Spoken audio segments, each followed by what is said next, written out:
everyone. I am Jonnita Stanton. We have Reginald Perryman, Kashka Williams, and we are TSARE. There's something about real estate. The conversation revolving around everything real estate, and we have a special guest with us today, Mr. John Cleare. Salute, salute. Hey, everybody. It's a What's blessing to going be on? here. What's happening? All right. So, I guess we'll jump right into it. John, Yes. introduce yourself. Who are All right. tell us how you got started and what your background is. Okay, so I actually have a very interesting story. So I actually started real estate like 15 years ago. My mother gave me the book Rich Dad Poor Dad when I was in my sophomore year in college. Now, I was up at the University of Michigan. I had a full scholarship to college, and I decided to drop out of college. wait, hold on. Let me ask, was your mama paying for college? No. Okay. Full scholarship. Okay. So I had he the did Bill say Gates that. scholarship Oh, wow. where they pay for undergrad, grad, and PhD. Right. Okay. And I dropped out. All right. Well, I'm saying, so who's paying for your food and clothes? Your mama? No, so they pay for that as well. So Oh, they pay wow. for the tuition and the room and board. I would Okay. run you over with a car Right. if you was my child. I wouldn't. Because he getting ready to tell you why. Go ahead. Exactly. All right. Exactly. So at first, of course, my mother was not happy at all because I kind of studied the game for like a year and a half. I was in analysis paralysis mode. Like I didn't take action right away. I dropped out, but I actually went to Atlanta initially to rap. Oh, wow. So Okay. now I'm mad. Like, you left that to rap? Yes. So after I decided that, the rapping is not going to work out, I was more like the Will Smith type, not like the, hardcore rap. Then I got on the management side, and I would work with different artists, and we would like put them in like $1 million studio, record their, like EPK, like electronic press kit, get them professional photos, and then we would fly to New York, where the major labels are. Me and my partner at the time, he used to be the beginner manager of 3-6 Mafia when they first came out. So I partnered with him, and we would fly back and forth from Atlanta to New York, trying to shop the music. We would get through the door and talk to the A&Rs. No one ever got signed. And it's this one guy that I told him to sign. His name is Kane. And I know you probably heard him on Lil Wayne's song. This is a Kane Beats production. Yeah. I told him to sign that guy because I Wow. knew he was going to blow up. And now I'm hearing him on Lil Wayne's songs and everything. I'm like, oh my gosh. Right. But anyway, long story short, so that allowed me to build up my cash flow managing the artist. And then when I was 21 years old, I bought 2 houses in 2 months. And I kind of didn't know what I was doing, right? Right. I actually bought like a brand new 5-bedroom house for myself. 21, Right. no kids. Now, what year was this? This was 2006 when I bought the house. Oh, that's why I asked what year it Yeah. was. It was still hot. 2006. Yeah, it was hot. And the crazy thing is that I was able to buy these houses with no money down. Mhm. All Yep. stated income. Yep. Okay. So I paid like about $250 for the house that I lived in, and then like $150 for the rental property that I bought. Right. And I did it Right. within like a month so that it wouldn't show on my credit. They wouldn't even know Right. I bought the person, right? Yep. So all you had to Simultaneous have- closing. Right. So all you had to have was 3 months of mortgage payment reserves in the bank. That's Yep. all you had to show them. Like that's it. And And they a just heartbeat. approved. Right. Like and they literally approved me for $400,000 in mortgages with no money down. Yep. That was the day. Stated income. Stated income. Right. So I lived in the 5-bedroom house, 5-bedroom, 3-bath, and I had a jacuzzi in my master bath. Oh, man. I was so Oh, obsessed that was with in this Atlanta? house. Yeah, in Atlanta. Oh, okay. I was so Yeah. obsessed with this house. I used to go watch it being built like every single day. Right. But long story short, when I got in the house, it didn't feel like a home. So a month later, I decided to go back with my business partner at the time and just live in his apartment with he and his wife. Wow. What That's happened to the house? So I rented out to a friend. Cardinal mistake number 1. Yeah. Well, number Yep. 2, buying them was the first mistake. But it was a Right. good mistake because it taught me, You learn. man, I learned. So now when I deal with people that's, dealing with foreclosure and whatnot, I feel Know your it. pain. Yeah. Okay. So you lost it. Oh, I lost that one. Okay. The second one, I was able to do a short sale. So that told me like about the loss mitigation Right. side. So I was able to get the bank, which I had a $32,000 mortgage on the second mortgage for that second rental property, and they accepted $1,000 as payment in full for the 32. That gave me instant equity, and I was able to, sell it for breaking even. So you had 2 mortgages on the rental property. You took out a cash out, like a line of credit. First and a second. First and a second. Right. Yep. So he got in, so the second covered your down payment. Technically, they did like an 80-20. Right. What that means is you're getting 100% financing, and they do 20% covered by one lender, the 80% covered It's by like the bridge other. funding now is what they Right. call it. Yeah. Right. Yep. And the secondary lien holder, they have the lease. Yep.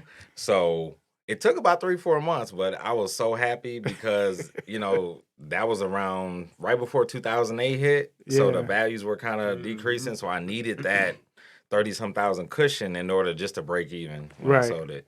But yeah, I did go through foreclosure. It's a harsh reality. It feels like you're a failure in life. The banks and the lawyers are unrelenting. I mean, it's so, like that's why I do have a heart, because I've been through the heartache at a young age, and I'm glad I went through it. I don't regret nothing. Right. Okay. Cool. So, at what point did you regret dropping out? I never regretted it. I never regretted it. Not even when they was putting them notices on your door. That's facts. I never regret it. I'll tell you why. The first deal I closed, I made more than what most of my engineering buddies were making a year, coming straight out of college. Right. Like I think back then they were making like 50, 60. Right. Straight out of college. And that let me know, because like when I first started wholesaling, since I was a tired landlord at a young age, right? Right. Like I said, forget this. For me, Cardinal sin, don't over leverage yourself. Yep. Number 2, don't rent properties to friends. And number 3, stop trying to keep up with the Jones. Just live at your own pace. Yeah. So after that, I decided to wholesale, but I still got big pipe dreams, right? So I'm going after luxury properties, right? Yeah. So I'm going after like $1 million plus properties in Florida, of course, Georgia, Texas, Arizona. And I think that, those were the main states. Right. And I was successful at, closing a couple, but it was so tough. And this was when they were giving cash back at closing. Right. Okay. Right. Them days is over. Yeah. Okay. Them days, the Fed shut that down. Right. Right. Okay. They shut a few people down with it. They should, yeah. Especially if you were doing that straw buying stuff. Yeah. A lot of people I knew got caught up with that. Yep. But that's a whole nother story. We gonna We'll talk about that on episode 2. No, we gonna talk about that. It's all part of it. Okay. So I saw it all, and so it was like, if a property you could buy at 1.1 and the ARV was 1.8, it needed, let's say 300,000, the builder would probably give you, 150 grand at, back at closing, just to buy it. Yep. Them days over. Yeah. The licks. Yeah, them licks. Yeah. So, go ahead. What's the introduction of attorney John Cleare? No, that was Really? yeah. He's not an attorney I yet. know. He dropped out. I know. So that's why I'm looking at the notes, and then they all bruh me as if it's not in here in black Right. and white. But anyways, so I'm sorry. Go ahead. No, I was gonna ask you because you kind of brought it up. So you went into wholesaling, right? Mm-hmm. So you own rental property, and were you doing any fix and flips at the time? Never did a fix and flip. Okay. I have no experience myself doing fix and flips. I do Right. have partners that's very successful at doing it. Right. So basically, shout out to Vina Jones Cox. So Okay. she's like a major wholesaler that's based out of Ohio. Okay. And I never bought her course, but she had like a free ebook. Right. And I read it. And back then it was like how to make $10,000 with no cash, no credit. Yep. And back then, and even still now, 10 grand is 10 grand. Right. I take that all day, any day. And I Right. don't have to risk anything. I don't have to, fix and flip anything. So I read her free ebook and I kind of like internalized it. And then I basically learned the game. So I never had a mentor. I learned the game from Bigger Pockets. And you, Yep. this is crazy because Yep. you when I reach out to you, because I reached out to you about my son, and you're basically like, look, give him the free material, tell him to read it. Yes. So it's like you're living by. I'm living by so I practice what I preach, and so the hard part is right now, obviously you want to monetize things, just like you guys are doing with this beautiful podcast. And it's like, I want to monetize it, but I don't want to become those fake gurus. I don't want to be that because that's not how I started, Right. Like, I was self-taught. I put in the sweat equity, Right. and just like, I was a lurker on Bigger Pockets for that year and a half, from 19 and a half to 21. That's all I was doing. Even though I was still doing music, I was studying real estate and just trying to, just understand everything, understand fix and flip, understand wholesale, understand residential, understand commercial, understand lease option. Right. Just trying to overanalyze everything instead of just taking that first step.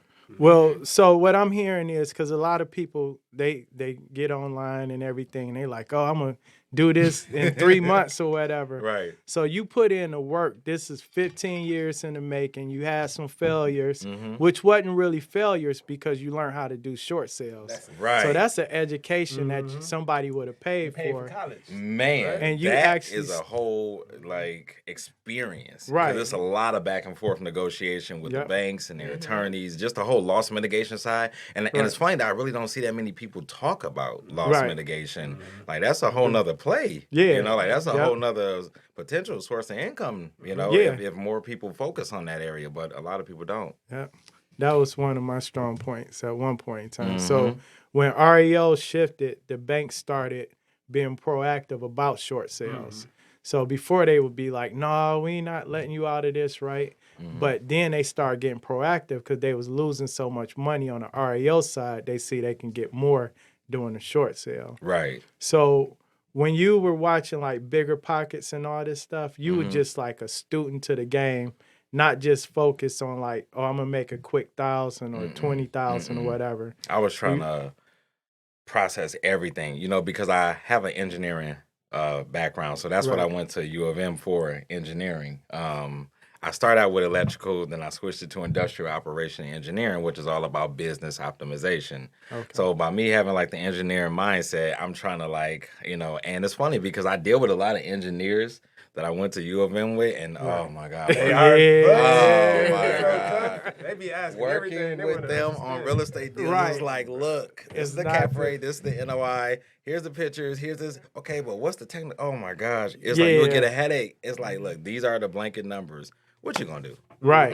Right. So that's Right. kind of what I want to. Well, focusing on, because we talk many a day, and you're still, like, are you still in a place to where you're wholesaling first? Like that's still your passion, and you're still not into residential. I mean, like you'll do it, but Right. your baby is still. So it's like, wholesaling to me is what gives me the lifestyle of freedom. I just conceptualize and actualize that chunks of cash, just allows me the lifestyle that I like. But the end game is to own like 500 plus doors, apartment buildings, and just Right. live off the residuals. Okay. So that's the end game. But wholesaling, I would never give up wholesaling. Right. Like, to me, it's just it's not easy, but it's just OPM. It's just all about OPM. Right. And I believe in that OPM concept, and I'm gonna always wholesale. Instead of just maybe doing residential, I may just do commercial. What is OPM? Other people's money. There you go. Okay. Yep. Right. Other people's money. Leverage everything. Right. So what's more beneficial to you? So we talked about like the wholesaling part of it, and do you currently own any rental properties? No. Not at all. Not at all. So I just want people to know that, like, people think, oh, I got to go in and fix and flip. I got to do this.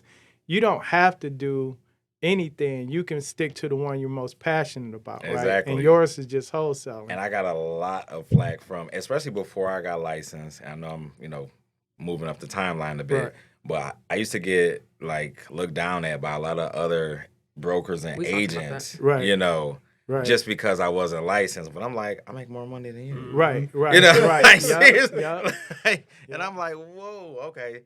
But yeah, we'll get to that. Yeah. So, I mean, you can say it now. So you are licensed, right? Definitely. Okay. And thanks to Janine, she used to work at Fairlane Title. Okay. And this was back in 2016 when I got licensed. And she said, John, with the type of volume that you're doing, I'm just seeing the laws change over, you know, like different states. And, you know how Michigan likes to copy off Ohio, right? Just Right. saying. And Ohio kind of made it illegal to wholesale without a license. Right. And, you know, in Michigan, I believe it's 5 or 6 properties that you can't broker without a license. Right. So she was just like, you know, you don't have to do retail. You know, you can stick to your niche, which is wholesale, but just get licensed. And it's good knowledge anyway. Right. And you know what? She was right. And now I kind of like have the best of both worlds because before, when a property didn't fit our 70% ARV after retail value model, we would just refer it to another broker or agent. Right. Now we can list Now it. you're the broker. Right. So now it's the best of both worlds. Right. Keep all the money. Keep all the money. Yeah, and on top of that, you're a broker. So Right. you have a actual broker's license. Yes. Right. So the benefit of that, because a lot of times when we talk to people, they're like, I don't need a license. I'm just going to wholesale. Right. But when you said that deal doesn't fit your structure or your model, you can still make money off of it because it costs you to get those leads, right? It does. So you might as well get some return Right. on investment. So I got my broker's license last, I believe, November. All right. And so I actually have 3 broker's licenses. I have my broker company license, Cleare Realty Solutions, right? Right. And then I'm a principal associate broker under my company, and then I'm a non-principal associate broker under EXP. Right. Yep. So break that down. So in Michigan, can you explain what the law is regarding what allows you to have so many different broker licenses? So like with the real estate salesperson license, you can only have one salesperson license, and you can only be up under one broker. The beautiful thing is the broker provides you additional, options. Support. Right. Right. Supposed to. Well, supposed to, right? So you can only have one principal associate broker's license in Michigan, but you can have, I guess, theoretically unlimited, but, maybe within reason, because it's not like you want to be a broker on the EXP, KW, real estate one. Right. That's just like a conflict of interest. But technically, the law kind of allows you to do it. Right.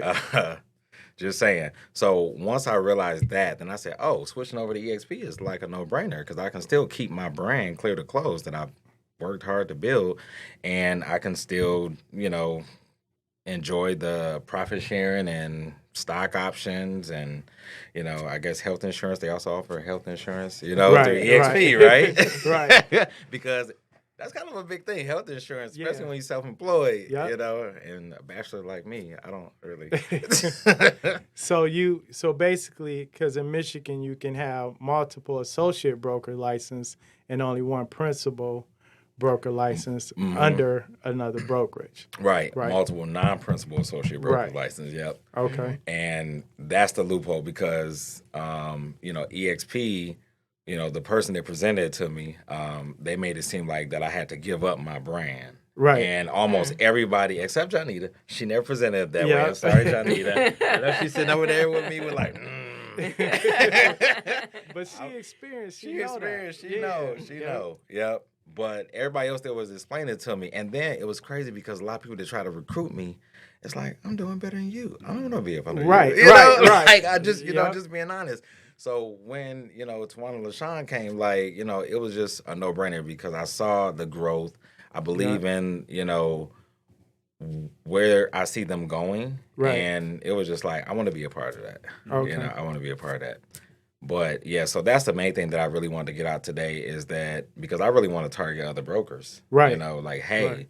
whatever brand you built, keep that going. Right. Just join EXP because your brokerage may not offer stock. It may or may not. It may or may not offer health insurance. It may or Right. may not have profit sharing before expenses are taken out. A lot Right. will do profit sharing after expenses are taken out. Right. Revenue. Yeah, the revenue sharing. Yeah. So let me ask you this too. So when we talked about wholesalers becoming licensed, right. it's a myth that you have to be an actual realtor, Right. but that's not true. Not at all. All right. Not at all. So actually, Janine, the title agent that, told me to get into, my license, she said that, I know that you don't want to do retail, but just get your license because it's just good credibility. Right. And it is because a lot of other agents and brokers, even on off-market wholesale deals, they're going to ask you, so are you licensed? And it's like, it's just good to just to say yes. Now, can we get back to talking about these numbers? Right. Right. Right. Like, honestly. But the license does open more It does. doors. It does. Right. Yeah. It does. Yeah. And it's just good information, to class. Right. So, like everybody that I talk to now, where they're like, hey, John, should I get into wholesaling first or get my license first? I always tell them go get licensed. Right. I just always tell them go get licensed. And then we can talk about wholesaling. Right. Mm-hmm. Yeah. Because a lot of people don't understand. So being a realtor just means you're part of the organization, the National Association of Realtors, your state board. association, your local association. But being a licensed agent or broker, you don't have to belong to the association. There's a lot of people and a lot of brokers that are not realtors. Actually, Right. we I was couldn't. there for a long time. Right. We couldn't Yeah. even be realtors as African Americans until like the 50s or 60s or something like Yeah, you that. can't 'Cause- join the board. Yeah, Wow. so I didn't know the NARAD was formed because of that reason. Mm. So like there were realtors here like Mrs. Bowers, Mr. Bowles. They actually went to New York to get a realtor membership. So when they came back, they already had their membership. Wow. So people had to go through a lot of loopholes to become realtors if they were African American. So when I tell people, when I talk to a lot of wholesalers, I'm like, you want to get your license to comply with the state requirements. Because like we said, if you're out here and you're doing numbers, somebody's looking and you don't want to get in trouble when you're making a good And living. speaking of that, I also want to so one of my old business partners, right now, thank God that I was licensed at the time, because Right. there's a lot of haters in the game. Yep. Okay, we just gonna talk about Yep. it. Okay, there's a lot of haters in the game. Yep. So they called themselves trying to report us to the Attorney General because they didn't know that I was licensed, but my partner at the time wasn't licensed. Right. The only thing that saved her was that she had already taken her real estate agent's class. Yep. She just didn't pass the state exam yet, so Right. they didn't hit her with the fees. But I do know other wholesalers in the game that did get hit up by the Attorney General, and they had to pay some hefty fees. Yeah. Yep. So in the license, I mean, you paying $200 or $300 for the class. Right. You out here wholesaling, making $10,000-$20,000 a deal. It's worth it. Yeah, just get the license. So, commercial seems to be more of your focus in wholesaling. Yes, most definitely. And we wholesaled our first apartment building in 2016. And I never forget, it was a 10 unit. And at first the seller wanted $200,000 for it. And, we tried to sell it for like $260. All the investors laughed us because it was literally the only property on the whole block. The Right. rest was just like torn down, dilapidated houses on the east side. Right. And investor was like, no, this is like a war zone. But the but the building was beautiful. And it was fully rehab. And we eventually got the seller down to $100,000. Right. And then we sold it for like $140,000. So we made like $40,000. Right. And that was like our first apartment building that we wholesaled. So we're like, wow, okay. Right. So we did that on a 10 unit. How many more deals can we do like this? Mm-hmm. And that's kind of where it started. So then I started just putting out in the atmosphere because I believe in the law of attraction. Yeah. So so most people think, keep your head down low, do your thing, don't tell nobody what you're doing, Right. and then you just pop up on them like, yeah, I'm a licensed broker. Okay, that's cool. That's Right. cool. Or you can just make it gravitate toward you, right? And that's what I did with apartment buildings. I started talking my stuff like, you know what? We just closed this deal. We ready for some more. What you got? Right. Right. Explain how you present. So when you're wholesaling a building and you're talking doors, so you're talking to investors. These investors want these doors Mhm. so that they can make good cash flow Right. over a long period of time. Explain like how you pitch or how the conversation goes. Like cap rates. All Yeah. that Yeah. stuff. So cap rates, typically in Detroit, 10 plus cap is a good deal. That means that basically if the building is $1 million, the NOI, net operating income, is $100,000, then it would take you about 10 years to recoup your investment and then start making 100% profit theoretically, right? Right. So that's pretty much, what most investors want, but in the suburbs, it's a little bit lower. So I remember a couple years ago, 8% cap was like the threshold in the suburbs. Now it's like, man, we got apartment buildings where like the cap is like 4 or 5% right now. So I've seen That's some crazy. lower than that. And it's like, wow, the market has definitely changed, and we still getting investors interested. Right. Like we're actually selling like the 32 unit that I posted when I was in front of the building, and me and Todd did so we're closing on that and like next week. And that one, I want to say the sale price until it sells, but that one, is 100% vacant. And oh wow. So do you understand why? Yes. Why Yes. they're buying Yes. it with the lower? Why? Yes. Number one, because of the decrease in the inventory, right? Sure. Now, yes, the market is softening in some areas because because we are seeing price drops on the MLS right now. And a couple months ago, we weren't seeing as many, right? Right. But the thing about it is now that more tenants are starting to pay their rent with the apartment buildings, right? Apartment buildings are, to me, on the high level, like way more attractive than single family. Like I know so many investors that used to own 100+ single families and gave me their properties to sell so they could jump into commercial. And I would just say, if you want to get into commercial, there's nothing wrong with starting with single family.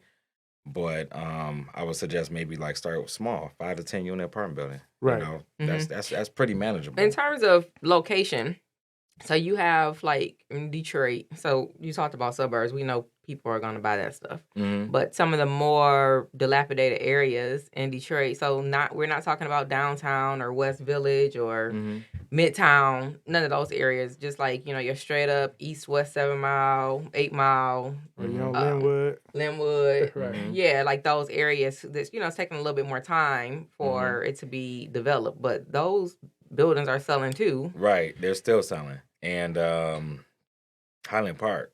Yep. Highland Park.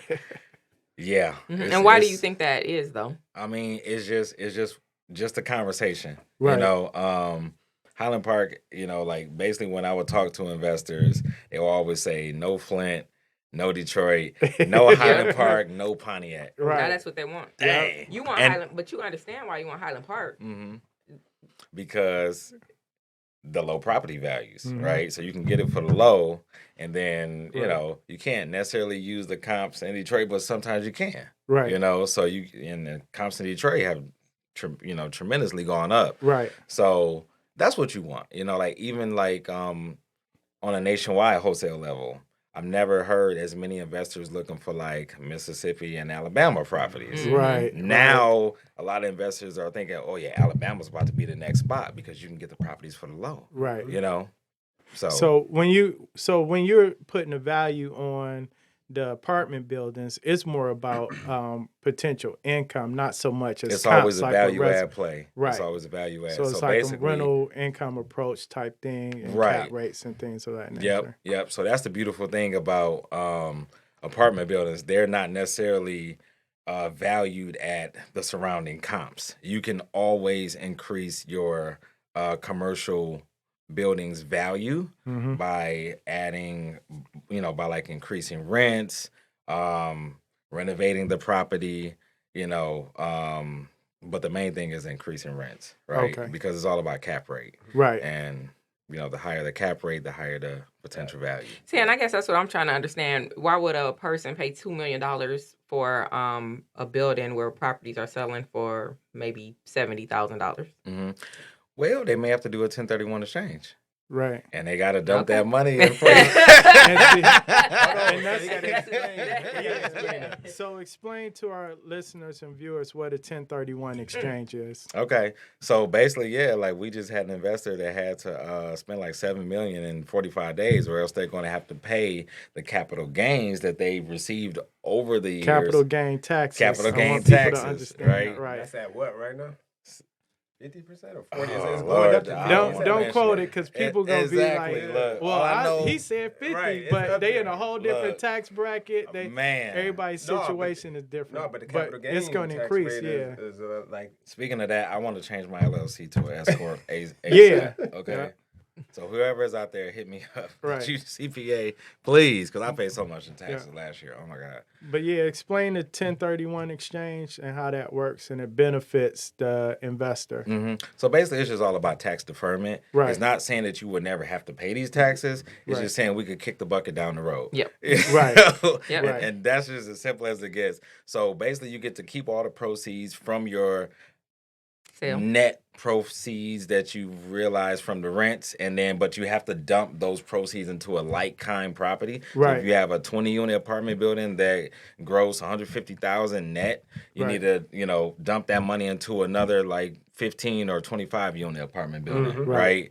Within a certain period of time, and then you don't have to pay taxes on it. Right. Mhm. So right let's now, say you don't have to right currently now, pay taxes. correctly. They're deferred. Right. So I buy this building and maybe let's say I hold the building and I sell it and now I'm selling it for $1 million and my profit is 500,000 and I can buy another property. So I'm never touching the money. It's just going into either staying with the title company or whatever intermediary and they hold the money and I just buy another property with it. So I never pay taxes on the profit. correct. It's just deferred Right, until a just later deferred, date. yeah. Right. And that's important too, what you just said about the intermediary. Like that's a must when you're doing that type of transaction. Right. Like you have to have that in place or else, Right. Right. All right. That's true. Yep. So he just said a lot of high level stuff. Yeah. So we're definitely gonna have to come Look, back we and talked break about this down. I know. 1031 exchanges. Yeah. Right. Everybody So- like, what the hell? Here's the thing, right? So I heard you say a few things. So you start off, you might get your license or wholesale or both, right? You get your money up. So basically get your bread up. You start buying your own properties. Maybe you buy a single family or a couple single families. Don't foreclose on them. Don't foreclose. Right? Don't foreclose on Don't rent them. them to family. Don't rent them to friends. And don't over leverage. Background checks. Then when you get the money out of that, then you step up into maybe a 5 or 10 unit, right? Then you sell that at a profit, and then you do a 1031 exchange, and then you go buy that $1 million building, the 20 or 30 unit, and then you just keep on doing it, and then you get back to your cash flow. And then, some extra sauce on top, because I just dropped it on Facebook today. Right. It's building business credit. Yep. Right? Okay, so that's a whole nother animal right now. Right. And so basically I came up with all this just from other investors. And that's what I love about wholesaling. Like once you get so many $1 million plus proof of funds, you're like, man, if they can do it, I can do it too. Like, Right. they're not no better than me. They're Right. not no better than you. Right. If they can have $5 million liquid in their Chase business bank account, why can't I? Right. I And think you it- can say it again. And the reason why, because there's so many people that look like you, and people feel like that. And it's important coming from someone that looks like you. Yeah. Yep. And Mindset. Yeah, it's just gotta- mindset yeah. therapy. So that's a whole nother conversation. So Right. I reread the book The Secret every year. Yep. I have the DVD, the ebook, the hard copy, okay? And the audiobook. Right. Okay. Like it's just all about speaking everything into existence. And that's just what I do. And almost every goal I've set for myself, I may not get it when I want it, but I always usually get it Right. if I stay steadfast. Right. Yeah. If you're working towards If the I actual stay goal, steadfast. right? Yep. The first time I used The Secret was at Shane Park. Mm-hmm. I was going to see Run DMC for the Return of the Legends. And I was like, I know I'm going to be down on the first row. And I was like, but I brought these tickets way up here. And I got in. I was just easing my way down. by the time they sung Beats to the Rhymes, I was like 3 rows back. Right. It was cool. So I used the law of attraction. I was like, I'm going to telling be you, down it there. works. Yeah. It works. It okay? works. That's a real thing. Mindset is a real thing. It is. And I think that's what keeps you going too, especially in the tough months in real estate. Right. Is like your mindset. Of course you gotta have that nest egg, but you gotta know that everything in real estate is cylindrical. So it's not gonna stay tough for The whole like time. definitely. Right. Yeah. I have something that I want you to speak because you're a college dropout. Okay. So it's Kanye West and he's a billionaire. Right. No, we all go through this because we have teenage children or whatever. But I know, so my son, my 19-year-old, is very similar, and what he's dealing with right now is, his brother, his father, different people are kind of like, man, bro, you need to just go ahead and get a job. And he walked off of a job, and he called Shaka first. Shaka told him to stay. I did not tell him to stay. What'd you tell him? I told him, you ain't about to. I can't tell you to quit because Right. your mama ain't about to get mad at me.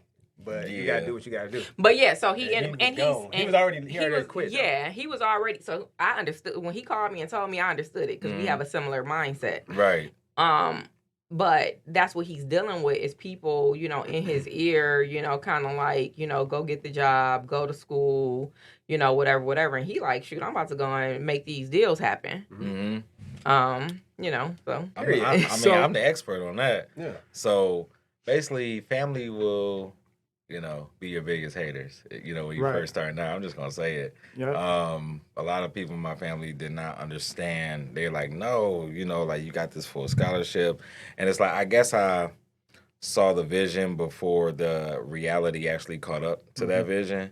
And it's like, I know it didn't make sense at the time, but I know where I wanted to go, and I knew that I wouldn't stop until I got there. And I think that, I don't, so like now, because I've tried this with exes that I've dated, right? Like I've had people, go from 9 to 5s to working in title companies and different things.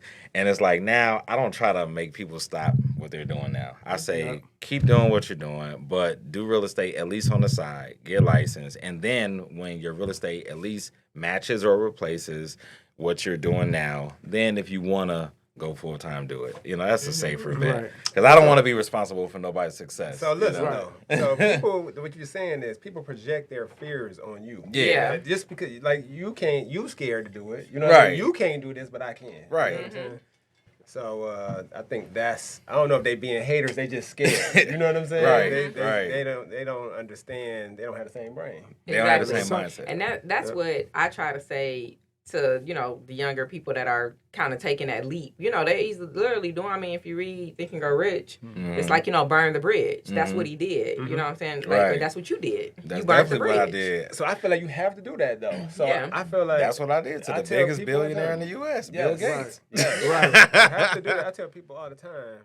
So I know you say you don't want to be responsible for somebody, coming out and they falling flat on their face, right? Right. But I always tell them, like, you can't work. It's too hard to work a full-time job and then come and work this, which is 2 full-time jobs, being an entrepreneur. You know what I mean? Right. You never stop thinking.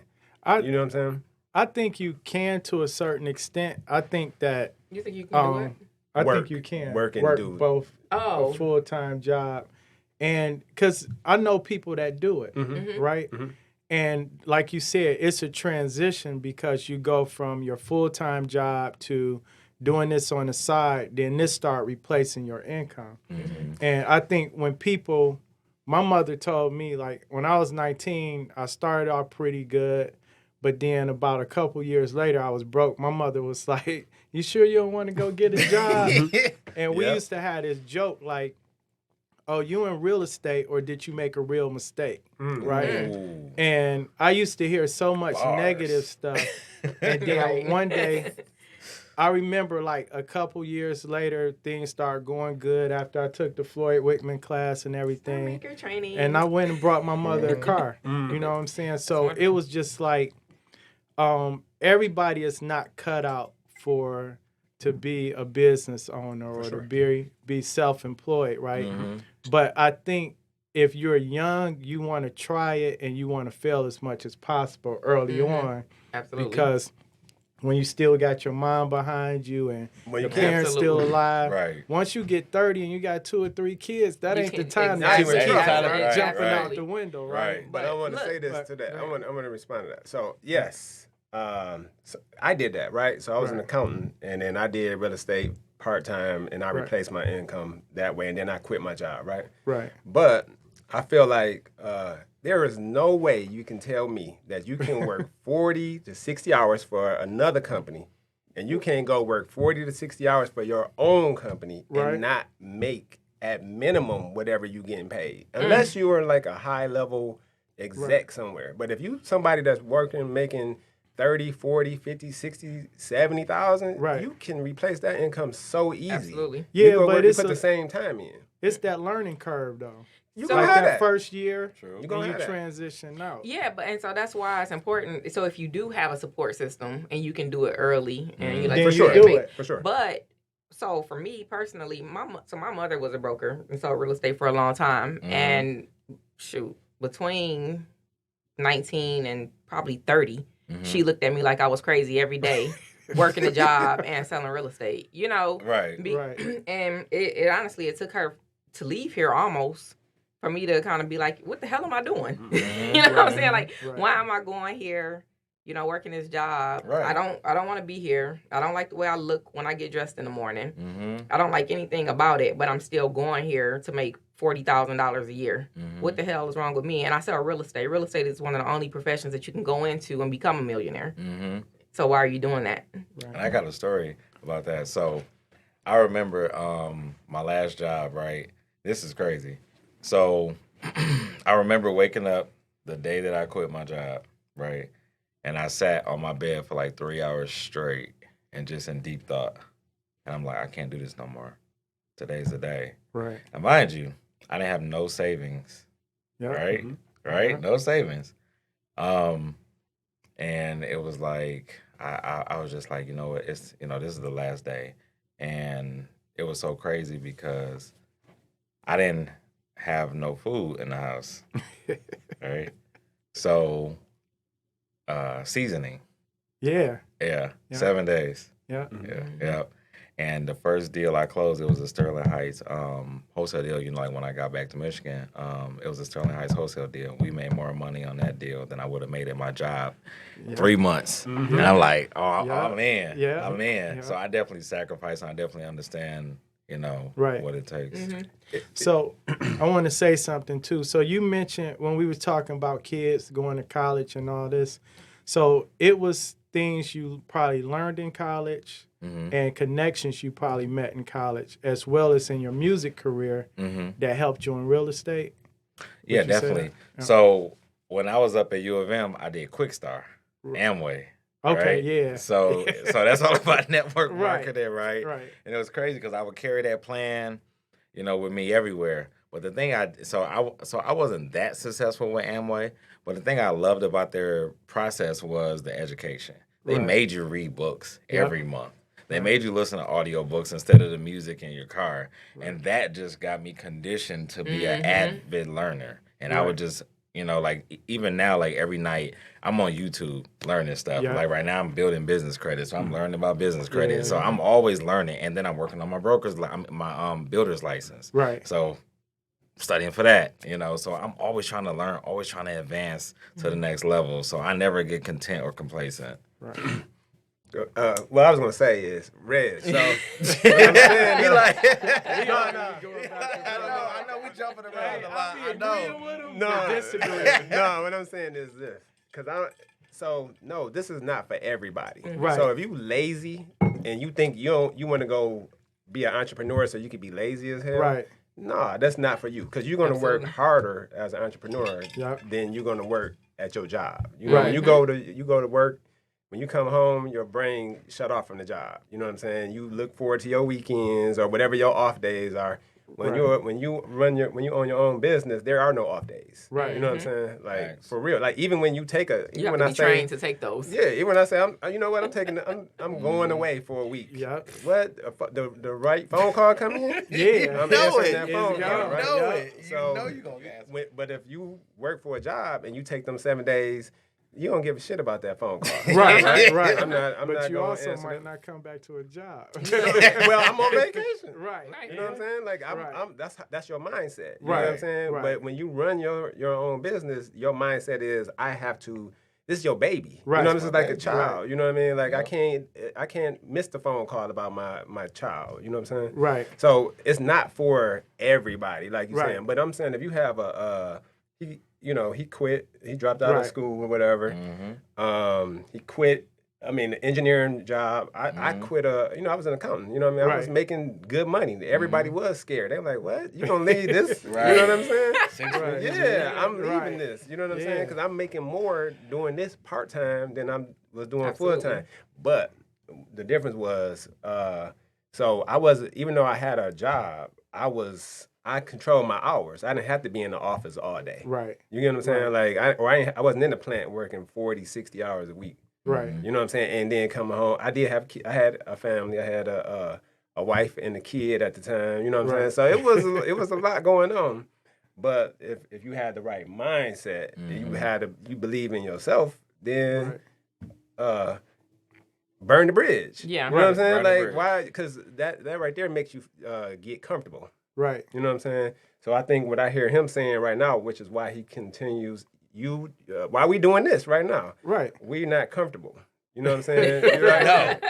So that doesn't mean that that we're not successful and we don't have money and things like that. But it's just like we want more. You know what I'm Yeah, saying? because at some point in time, like you start making money in what you're doing, and you're beyond comfortable, right? Yes. So now you almost go out and create something new, so you can be uncomfortable Period. because you want to start something again. right? Exactly. You And need that's that what fire. it is. Drive. And that's what it is. Yeah. Okay, like the whole construction side, 'cause I know that you have way more experience than me. Yeah. Like me working on my builder's license, this is totally out of Your comfort what I Right. do. Right. But I don't care. Yeah, I was surprised when you told me that the other night. I was like, it's interesting. We're gonna talk about that later. Like I'm hitting them up. You know? But I want to say this too, because you mentioned one thing. You mentioned that when we talking about the young kids and everything, you said you study Bigger Pockets. You watch YouTube. I watch a ton of YouTube. And you studied, but you also took action. Also took action. So Yes. I think that's what the younger people need to take from this. If you're going to jump out and burn the bridge, it's a process that goes with it. And everything is just not going to be overnight. Absolutely. Yeah. Agreed. But 100%. and I also want to say, I don't think any of us are. I'm pro college, believe it or not, higher education, things like that. But this is a forum about, it's called There's Something About Real Estate. We all Right. do it. We all love it. It's just Right. something about being in the business. No, it's Right. not for everyone. True. But if you can get out here and hustle hard enough, How learn. about this? You go to college and sell real estate. right. Because Yeah. my only regret for not going to college was the network, right? Mhm. I wish I would have had, when I was 23, 4 years in a business, I wish I had friends that were engineers and had all of these jobs. We didn't have that. Everybody I know that went to college that got into real estate, they came out into the business with a bang because they had that They had a big network. spirit. But it's different now. So I'm it's true. I'm in between, right? People so go in school for liberal yeah, arts. I was super pro college, right? Right. Because that's what got me out of the hood, basically. You know what I'm saying? But it was different back then because I come from the inner city. I'm from Pontiac, right? So I didn't grow up around other races. You know what I mean? So Right. college taught me a whole lot.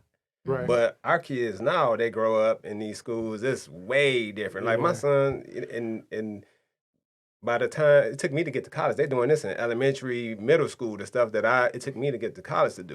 You get what I'm saying? In terms of dealing with people. Right. You know what I'm saying? So it's different for them now, right? And I don't want to say don't go to college. I'm dealing with my son right now, right? He wants to get, he's in school, right? And I don't want to deter him from going to school. But at the same time, I'm like, man, you trying to go, you going to go to school. You said you wanted to do real estate, right? Right. But you in school talking about a finance degree. That's cool. You know what I mean? I'm not knocking it. But all that time you spending in school, you could be spending building your business. And Right. and his son has a real estate license. Yeah. Like, so don't leave that part out. Yeah, and he working on this builder's license right now. You know what I'm saying? cool. So, but he could be working harder. Right. You know what I'm saying? If this was your focus, you know what I'm saying? If real estate was really your focus and really what you wanted to do, I know it's hard because you got friends. His friends is going away to school and Yeah. everything. And I hear it, I understand it, I'm sympathetic to it, Right. but it's like He just needs to figure out his why. yes, Yeah. there it is. There Yep. it is. And like you said, you you were making more money than your friends that graduated. I was similar to that, and I had a student loan debt. I did rack up some IRS debt. we still owe the government, but they was easier than Sally Mae and all them. And that's why. So with my son, both of them though. So my one son is a personal trainer, and the other one is a realtor. I don't. It's like, well, look, what do you want to do, children? So whatever that is, but I guess that's the mom in me. I'm in the as room long with as a it's not bunch of- illegal. Yeah, I support it. exactly. So, I guess we need to we gonna continue this conversation though. Yeah, we can Like keep this talking is another day, gonna like- continue, but I want to wrap up this Yeah. wholesale side and the reason why, like, I'm loving having you here, honestly, because this is the part of real estate that I love. Like, you bring like that machismo to the table. You know what I mean? And I want you to just kind of speak. Like, you know, you had something on your mind when we talked about, you know, coming here and talking. What was that? Basically, I just want to motivate people and just say that, you know, life is what you make it. And, you know, real estate may not be for everybody, but just decide, you know, just like I mentioned, like, just decide your why. You know, like, for example, like my mother, you know, she's an RN. And she loves helping people. Like, that's her passion. She started doing labor and delivery, bringing people into the world. Now she does hospice, transition out. So it's like it takes a strong person. And, you know, she kind of ministers to them. And that's her why. You know, she feels like that she's making a difference. And, you know, she, you know, it's just a beautiful thing. So with me, my why was legacy. Now, even though I don't have any kids, it's still, you know, I never wanted to work for anybody, you know, and I want to, in case I do have kids, leave a legacy. So that's my why, you know, and you know, like in my family, I'm, you know, like even though we do have some entrepreneurs, they're not really at the level of anybody I would like look up to, you know. So I'm kind of like that guy in my family. And it's like, I feel like I got my whole family on my back. And so just figure out your why and just go after it and just never give up. That's why I came here to say. All right. I love that. The big why. No, it's true. Like, because we all sit and try to figure out what our why is. You know, when you tell somebody what your why is, they may not necessarily like it, but it's not for them. It's for you. You move and you get up every day to do, you know, what you feel like you were set here to do. Exactly. It's You know? crazy, So that's though. important. So I think that all of our why is the same. It's similar, because and then it changes as life goes on. I think once you get like past 40, 45, you start thinking about things after you're gone, right? But early on, you just want that Range Rover. No, You but know he what said, my, Right. tell you what my, Something. look, this is what Reggie is saying. So most of my why is for my children. I have 5, 6, 19, and 21. Okay. They all over the place. And I got some more in between there. But my oldest put something up on Facebook today. And it was basically like, have you guys thought about what nursing home, because this is funny meme. Have you guys thought about what nursing home you're going to put your parents in? And so she tags me in the comment and goes, it's going to be a really nice one. And my comment is, that's why I work so hard. Because I don't have to worry about what you're going to do for me. I got this. Exactly. So I'm calling it may Christina change. Jeter. Exactly. right? Make sure I'm good. But no, it still boils down to legacy. You know what I'm saying? Like at the end of the day, it still boils down to whether it's your kids or your kids, whoever it is you're trying to leave your brand to after you're gone. You know what I mean? All right. So To be continued. Yeah, to be look, so we about to wrap this one up and go into the next one, and we're gonna open that with the we're gonna have a Clear the cloud. we got to talk about this rapper Born. That's because Cleare is a real name. Yes. Like, okay. Right. Yes. All right. So we just want to make sure everybody like and subscribe to our YouTube channel, because everybody's like, we've been watching it. I'm like, where the likes? Where the subscribe? Trust me, I'm going to promote it. All right. All my social media platforms, Facebook, LinkedIn, Instagram, everywhere. And also go support the brand. Cool. Okay. Missouri. Okay, So we'll talk about basically, this. Yeah. Yep. Just look it up. Go support the brand. And we want all our listeners to know we are on Spotify and a few other platforms. Yes. Coming. Click, share, like, post about it. I got on my live, which I very rarely do, and ask for subject content. I'm going to go back and do it again. Yeah. And I'm All going to tag right. a bunch of people. Let's do it. All right. We want to thank John for coming out. Thank you so much. It's a pleasure being here. See All y'all right. soon. All right. We don't him want to shout out. Hold on. So where is Oh. that? Oh, Missouri. we So about to just go? so Brittany Washington, she's like an associate on our EXP team. This is Okay. her clothing line. Oh, nice. Okay, cool. I'm telling you, man, these feel so good. They're like stretchy, and actually make me look like I got muscles. Yeah, I want one now. Where do we find you? Okay, so just look up Clear to Close everywhere. Basically, Google, Facebook, LinkedIn, Twitter, Clubhouse. Everything's Clear to Close. CLEARE. Don't forget the E on the end. Right. All right. Yep. All right. All right. All right. Thanks a lot.